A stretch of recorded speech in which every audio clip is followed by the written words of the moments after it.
Հայաստանում բոլոր տեղի ունեցած ընտրությունների ընթացքում միասին այդքան կանոնավորումներ, ձերբակալություններ եւ քրեական գործեր չեն հարուցվել, ոնց որ միայն այս ընտրությունների ժամանակ։ Եվ նպատակ ակնհայտ էր քայքայել անդիմադիր շտաբերի աշխատանք, կազմալուծել այդ շտաբերը եւ ըստ էության խաթարել իրենց աշխատանքը։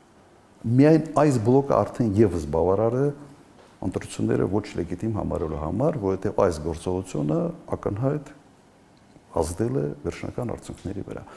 Հիմա դուք պատկերացրեք այս 4 գործոնը միասին։ Չեմ ասում նույնիսկ ավելի փոքր հանգամանքները, օրինակ հանրայինի